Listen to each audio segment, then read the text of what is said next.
Okay, so like imagine the world's richest person just decides to buy your favorite place to hang out online. Yeah, Changes things up a bit, right? sure. That's what we're looking at today. This whole Elon Musk buying Twitter thing. It's a big one. Everyone knows him from Tesla, SpaceX, that kind of stuff. Right. But now he owns basically the place where everyone goes for those like super short hot takes. 280 characters of pure opinion. Exactly. Huh? And luckily, we've got some experts to help us figure out what it all means. Like, what's the real impact here? Absolutely. I mean, this isn't just your average business deal, is it? No, not at all. This has potential to shake things up across, like, tech, free speech, even global politics. Seriously, it's a lot to think about. For this deep dive, we're zeroing in on this interview with a financial expert. They were in the New Yorker. Okay. And they've got this really unique take on why Musk did this. I mean, think about it. He bought Twitter, a company, honestly, way less profitable than his other stuff. So why? Right. At first glance, it doesn't make a lot of sense. But this expert, they suggest that maybe it's not just about, pure profit. Okay, so what else is there? Well, they say to think about Musk's image, his public persona, he's put a lot of effort into that, right? Oh, yeah. He's definitely got a unique presence online. And a lot of that comes from Twitter. And that, the expert argues, that actually feeds back into how valuable Tesla is. Wait, so his Twitter, like, personality Yeah. is somehow part of the Tesla brand? Exactly. Tesla's stock is really interesting because they're not relying as much on those huge investment firms, the big institutions. Right. They're going more for individual investors. And those are people who buy into Musk's vision, the whole thing he puts out there on, you guessed it, Twitter. That's a really interesting link. So are there actual arguments for and against this idea Yeah. that Twitter makes Tesla worth more? That's the big question, isn't it? Hard to say definitively. Yeah. But this expert, they bring up the whole meme stock thing. Like, remember what happened with AMC? Oh, yeah, with the CEO and all that. Yeah. That CEO, even though he comes from, like, that classic corporate background, he kind of went all in on this informal, almost internet-savvy persona. Right. And it seems to be working for them. Musk could be doing the same thing. Huh. So Musk's style on Twitter, less corporate, more like off the cuff. Maybe that's a whole new way of doing business. It really makes you think about, like, how CEOs are supposed to act. Totally. Right. And speaking of shaking things up, Yeah. we got to talk free speech. Oh, yeah, that's a big one. Musk has called himself, get this, a free speech absolutist. I've heard that. What does that even mean for Twitter and the people who use it? Honestly, that's a question with no easy answer. Less moderation, that's what Musk wants. Okay. And he actually thinks that all the ad money Twitter relies on, it's bad for free speech. Hold on. More money, less freedom. How does that work? It's a valid point. Think about it. If most of Twitter's cash comes from ads, they got to keep those advertisers happy. Makes sense. And advertisers, they don't want to be connected to anything controversial. Yep. So to avoid losing that money, platforms sometimes end up censoring certain people, keeping things quiet. Less moderation sounds good at first. But couldn't Twitter just become full of, like, hate speech and fake news then? It's a tough balance, right? Absolutely. And this expert, they also pointed out all the international pressure Musk is going to face. Like, take China. Huge market for Tesla. Right. And they have very, very different ideas about free speech. So what happens if the Chinese government says, hey, Elon, got to censor this stuff? Yeah. What does he do then? Especially with all this absolutist talk. Exactly. It's a real test. And it brings up this whole other issue, almost like the town square problem. What's that? Well, if we think of Twitter as this global space for everyone to talk and debate, is it okay for one person, even someone as rich as Musk, to control it? Whoa, yeah. It's like he bought the printing press for the whole world's town square, but like the digital version. Is that something to be worried about? That's the question, isn't it? It brings up all these regulatory questions. Is Twitter, like, a public utility now? Should there be limits on what Musk can do? And it gets even more complex when you compare how the U.S. and Europe approach social media rules. How so? Well, Europe's usually more willing to step in and set rules, while the U.S. is more hands-off. So depending on how this all plays out, we could see some big changes in how these online platforms are governed. Potentially, yeah.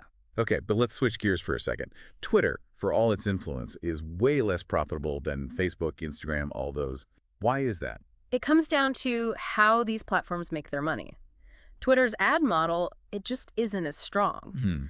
People go on Twitter to argue, share news, have conversations, not necessarily to shop. So more about ideas, less about buying stuff. Right. And this expert, they compare it to like Instagram and Facebook, which are all visual, and their ads are driven by data. Think about it. Facebook tracks every click you make, builds this huge profile on you so they can target ads perfectly. Twitter doesn't have that same level of detail. So their ads are less targeted, less effective. Exactly. Which brings us to Musk's whole subscription idea. Ah, yes. Could that actually work? Solve Twitter's money problems? This expert. They're skeptical. They say it might be more profitable, but probably hurts Twitter's overall influence. How so? Putting a paywall up instantly cuts down on who can join the conversation.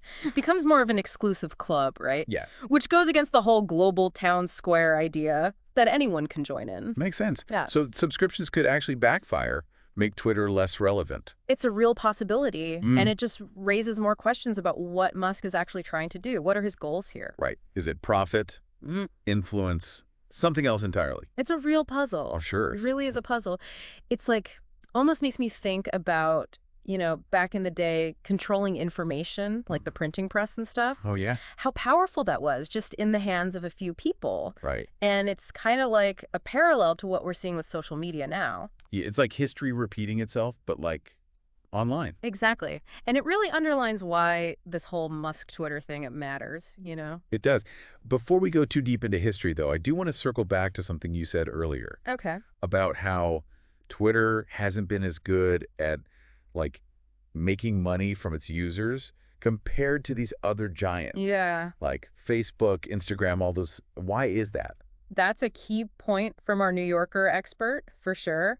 It goes back to how people actually use Twitter compared to, say, Instagram or Facebook. On those platforms, it's visual, right? It's products, stuff you can buy. Right, whereas Twitter, you're there for the conversation. Exactly, the back and forth, the ideas. Hard takes. Yeah, and that makes it really tough for Twitter to fit into that traditional ad model. Because you're not really there to be sold something. You're there to, I don't know, engage. Engage, debate, share your thoughts, not necessarily buy the latest gadget. Which I guess is what makes it so interesting, so influential. It is. It really is. Ideas can go viral on Twitter.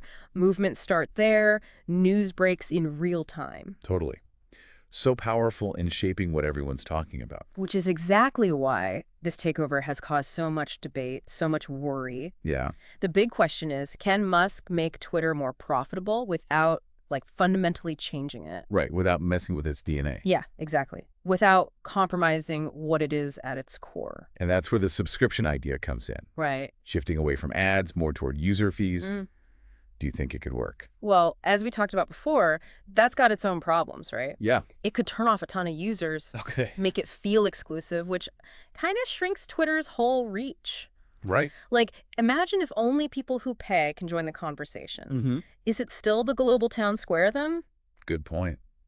It's such a tough balance. It is. He wants the money, but he also wants Twitter to keep being this huge platform for everyone. And to be fair, this isn't new for Twitter, this struggle. Yeah. Oh, they've been trying to crack this code for years. Really? How to thrive in the world of social media, it's constantly changing. Makes sense. They've tried different features, algorithms, ways to make money, but nothing's been that magic bullet. And now Musk comes in with his big ideas. Right, that disruptive style of his. He's not afraid to shake things up. No, he's not. Which is exciting, but also kind of scary. Because we don't know what the long-term effects of him owning it will be. Exactly. It's kind of wild to watch it unfold. It is. It's like a case study in tech, business, free speech, all colliding. And it raises some serious questions about the future of these online platforms, like... Big questions. Yeah. Like, who gets to control the conversation? Right. Who decides what we see, what we don't? How do you balance a company making money with people's right to speak freely? Man, yeah. These are questions we'll be debating for years to come, especially as this whole Musk era plays out. Yeah. Okay, but let's shift gears a bit. No. Another key part of Musk's approach is his, very public commitment to free speech. Okay. He said over and over he wants less moderation, make Twitter more open to all these different voices. Right. And this is where things get really, really complicated. Yeah. Because as much as we all value free speech, there have to be some limits on what's allowed, especially on a platform this big. Right. Reaches billions of people. Exactly. And this New Yorker expert, they made a really interesting point. Oh, yeah? They said, Musk's whole idea of free speech, it seems very American, you know? Okay. Like, he might not fully get how complex it is to run a global platform. With people from all these different backgrounds, cultures. Exactly, because what's okay to say in one country could be super offensive, even illegal somewhere else. It's a minefield. And Twitter's already had its share of issues with this stuff. Oh, yeah, they've been slammed for censoring too much and then slammed for not censoring enough. Like, impossible to get it right for everyone. Finding that balance is so hard. And now Musk's jumping into all this with his strong opinions, his ideas about how it should be. Mm-hmm. Do you think he can actually make it more open without it becoming a haven for, like, hate speech, fake news, all that harmful stuff? That is the million-dollar question, isn't it? Yeah, it really is. And, like, it'll be super interesting to see how his whole free speech thing works out in different countries. Right. Like we talked about China earlier. Mm-hmm. How are they going to react to a more open Twitter? Will Musk stick to his guns? Or will he have to, like, bend the rules a bit to keep Tesla doing business there? Those are really good questions, and it just shows you how global this whole takeover is. Right. It's not just a U.S. thing, you know? These changes could affect users, governments, even whole cultures around the world. It's like almost like a global experiment in online communication is about to happen. I like that, yeah. What are you most curious about? Like, what do you want to see play out over the next few months? Good question. I think for me, it's the balance of power. Will Musk use his control, like, responsibly? Or will it be all about what he wants? Mm-hmm. This expert from The New Yorker, they brought up a good point about Musk's history with, the SEC. Oh, right. The Securities and Exchange Commission. Yeah, that's the one. Yeah. He's made some, let's just say, interesting statements on Twitter before. He has. Stuff that's gotten him into legal trouble, even. Oh, right. Like that time he tweeted about taking Tesla private. Exactly. And ended up with a huge fine. So there's this real concern about whether he can be trusted to, use Twitter wisely. It's not just about intentions. It's about, like, what he's actually done before. Exactly. And don't forget, he doesn't answer to shareholders or a board of directors the way most CEOs do. That's true. He's got a ton of freedom to do whatever he wants with Twitter. It's a lot of power. Makes you wonder what his end game is, really. Right. Does he want to make it a money-making machine? Use it to help his other companies shape global conversations?